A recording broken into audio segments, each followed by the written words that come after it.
During my process, I realized that I wasn't being human, which is why I kind of mentioned it a little earlier today.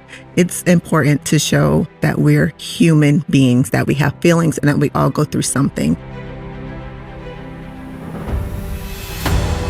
And that vulnerability, that human side helped me. It's like, it's okay to not be okay. It's okay to sit on someone's couch and tell your story. Let me tell you, if I did not change my thought process of that you deserve better, you're worthy of more, I would not even be sitting in this chair today.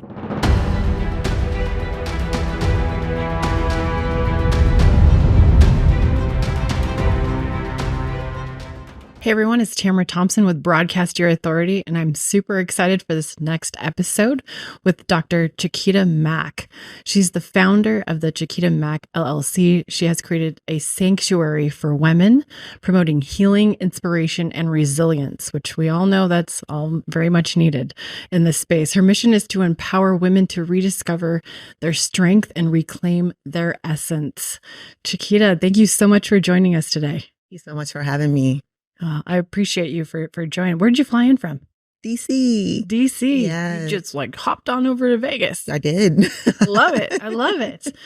Well, I know that we actually connected through Instagram. We did. Of all places. And I actually was watching some of your content, and I was very, very inspired by what your purpose is, your mission, and what you've done and created, and the Beauty in You podcast that you've placed out into the world. Yeah. But I know that you have such an incredible backstory of why you do what you do to help women at this point. I know it's a vulnerable topic, but would you be willing to dive in with us and share a little bit more with our audience? Yes.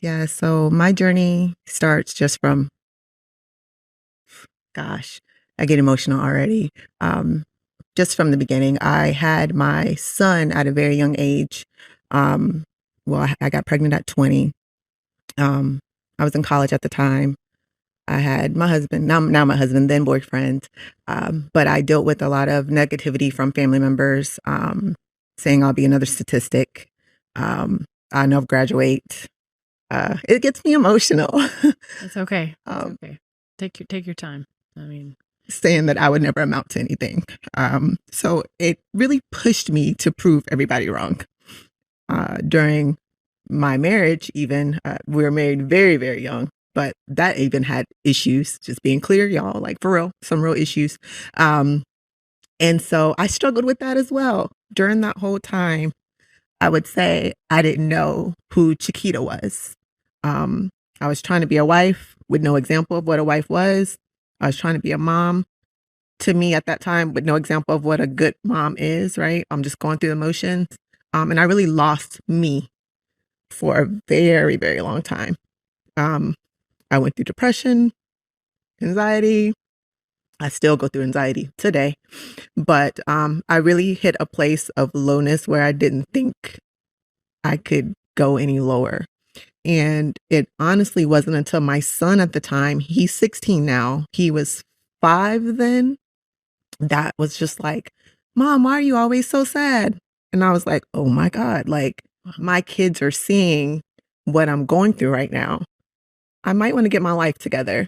I've always been a big mental health advocate for everybody else but myself, because even though I was going through all this on the other side, I was still everybody's strong one, which is like, how on earth? So everyone was still coming to me with all of their issues when I have my own issues. And I'm like, I don't know what to do. So that's where it all started during my therapy journey, because I finally went to therapy after my son was like, Mom, you get your life together. My therapist, and rest in peace, because she's no longer with us, but I'm tough, I will tell you, and she was tougher, and I needed that. And she really pushed me, and every session she would say, who is Chi Quita Mack? And I'm like, I don't know. I would talk about my kids, and she's like, no, who are you? Who is Chi Quita Mack? And that was one of the moments that I had the hardest time defining, because I didn't know. When I finally had my breakthrough moment of what I wanted to do, who I was as a person. I love to read. I love to write. I love to help others. I'm a motivator, who I was, what I wanted to do.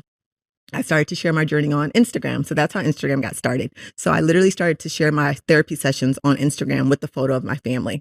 And when I did that, my DMs were flooded with, I'm going through that too. Oh my God, you're talking about that. I understand exactly what you're saying. So I'm like, oh, I guess this is what I'm supposed to be doing. I didn't just go through all of this Lifetime movie for no reason. So I turned it into lessons, and that's kind of where I am today. Chi Quita, I admire so much your vulnerability. And I think you're obviously, we mentioned on Instagram, people really appreciate it. That's tough. And it's so often the case that, this idea of we don't put on we're supposed to put on the oxygen mask on us first before we put it on our children, right? And you were helping all these other people while you were while you were suffering. What was how did you get out of that, right? How did you get to a point where you are able to be vulnerable like that? That strength is tough for people to do. So what's your advice for somebody who is having a hard time being that vulnerable and being actually able to ask for help? During my process, I realized that I wasn't being human, which is why I kind of mentioned it a little earlier today. It's important to show that we're human beings, that we have feelings, and that we all go through something. And that vulnerability, that human side helped me. It's like, it's okay to not be okay. It's okay to sit on someone's couch and tell your story. So with that being said, I need everyone else to show that human side. Like, it's okay. I get it. You're going through. I'm going through too. Let's talk about it. Let's get it done. But really changing my mindset. Let me tell you, if I did not change my thought process of that you deserve better, you're worthy of more, I would not even be sitting in this chair today. Well, love that. I was just recently at a conference, and Jamie Kern Lima was talking about worthiness, and I think she just put out a book about worthiness, and I think she was talking, especially even just kind of reading some of the stuff you have here, obviously of empowering women, and I think you and I clicked immediately on the mindset in regards to worthiness. Right? What were some of the practices that you used? Whether it's sharing with other people that you're helping, or you used for yourself to really believe that you are worthy, because we all are, right? We're all worthy. So I'm a Post-it queen. Like, I love Post-it notes. And so when I was going through my transitional journey, I put positive affirmations everywhere. And I put them in common places, like where my teacup is and on my mirror in my bathroom, because I needed to see them. So the 3 positive affirmations that I really focused on was, I am confident, I am worthy, and I am beautiful. Those are the 3 affirmations that changed my life. So even though I was awkward at first saying them and putting them all over the house, it really, really is a game changer. So you have to know that you're worthy of all the things. You're confident in your ability. Everyone has a purpose out there. You be confident in who you are. Know that you're worthy of more, and that you are beautiful. Everyone is beautiful in their own way. Yeah, don't sleep on positive affirmations. They're very important. Saying them, listening to them, cultivating them. Routine. I tell people, don't ever say, like, you forgot something else. Don't say, oh, I'm stupid, because you put that out into the universe. Yeah, just exactly. Said you know what I mean? No, always exactly. Listening. So energy. Your body acts to that. Like, whatever you say, you're gonna subconsciously do that action to make yourself validated. Like, we want to be validated in what we're saying. So speak positivity into your life. Negativity, let's not do that. But we have a lot of negative thoughts throughout the day. It's like the law of attraction. Yeah. Right. So we got to learn how to combat that negativity with positivity. I always have conversations with individuals, even family members, where I'm literally like, no, it's not if, it's when. Like, it's about changing your mindset, but also changing your verbiage and, like, keeping that positive realm. You could say, like, oh, I woke up on the wrong side of the bed. But which side is the wrong side of the bed? I was like, I woke up on my face. No, I'm just kidding. But it's really the way that you think and you wake up each morning, that daily affirmation, those daily routines that are, keep yourself positive through that. Because, in any life or business, we know that everyone's going through something and nothing's perfect. And, we can post whatever we want on Instagram and social media and be like, I'm over here traveling today in beautiful Mexico for my birthday, and closing deals over here, doing things. But there's always other things going on, like family members that have health issues, things that you're dealing with. And so, like, when you're able to share more about your healing journey with these other people and women. It's so powerful for you to be able to share that message out there. So we appreciate what you're doing. Thank you. Can I ask you a question in regards to the positive affirmations, in regards, especially from the women's point of view, and how it affects even younger kids? When you say beautiful, I think obviously you're not attaching that to a look, right? Mm-hmm. And I think what we see, like even with my goddaughter or some of my nieces, is this world programs us to think beauty is this thing that they see on TV. Mm-hmm. Is that something you see with some of the women that you're trying to work with, that you're really trying to help them see, well, maybe not, beauty is not just what you see outside, it's more internal, what's on the inside, and it's what it all is. So my workbook, The Beauty in You, my podcast, The Beauty in You, it's all about sharing your story and understanding who you are. There's beauty in your story. Like I said, we didn't go through all of that for nothing. So we're going to find the beauty in your story and the positivity in that and the lessons that you learn, and we're going to turn that around. So when I talk about the beauty in you or rediscovery, I'm not saying, hey, I'm going to discover who you are. I say rediscovery because it's already there. You just kind of buried it a little bit. You're just going to pull it back up so you can start being the person that you are. So beauty, yes, is what's on the inside. And I teach it to my daughter. Beauty is finding your voice, is being confident in who you are. It's, she starts all these clubs at school, starting the clubs when there's not one, like that confidence to be the powerful woman that you are. And this workbook that you have here, people can see at home. This book, actually, you started this and were inspired by it because you actually went through your own notebook or workbook. Is that true? Can you share us a little bit about how this was? That is, I call it my baby. To say you're not supposed to call your business and all that your baby, but that is my baby because that was literally the composition cheap Staples notebook. So as I went through my rediscovery journey, and I was trying to identify my triggers and really focused on the self-reflection and really focused on goal setting and SMART goals, I wrote it down, and I wrote how I felt and what does this word mean and how does that mean and what activity can I do and receiving, how do I receive feedback? How do I give feedback? How do I communicate? All the things I wrote in this little rinky-dink notebook to help me process, and I would go back and read it.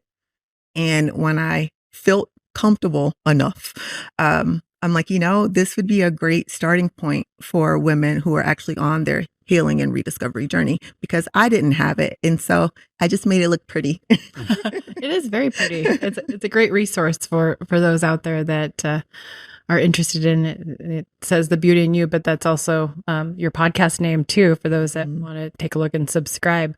You, on your podcast, you interview women on your show, right?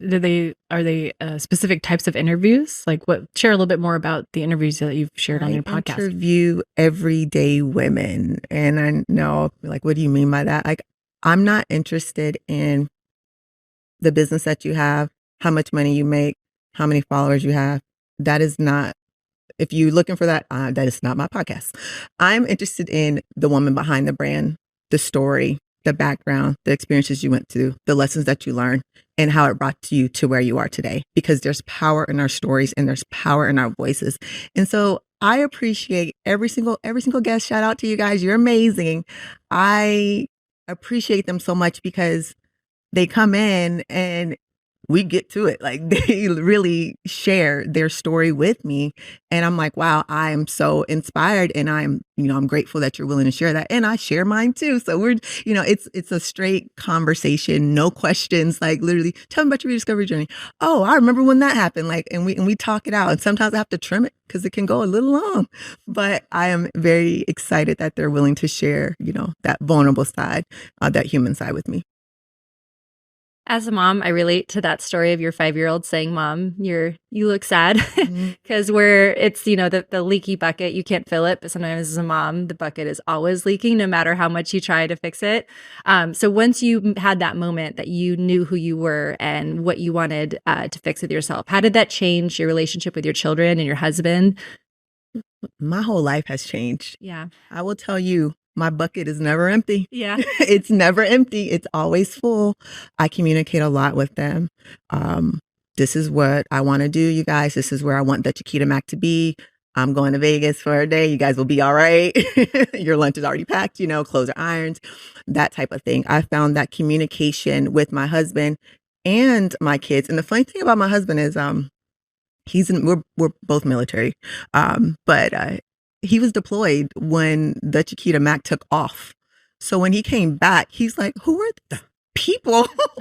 what happened to your Instagram? Like, what happened? And I was like, I happened. Like, what because I had to work on finding my voice with him too, to be confident enough to say, like, this is what I want to do. I'm no longer just playing the role of your wife or the role as the Army spouse sometimes, like I'm an officer too. And so I had to like really distinguish like what I am, what I wanted, and this is where I want to go. So what we going to do type of thing, because it was important to me. My kids know that Chi Quita Mack is so important to me.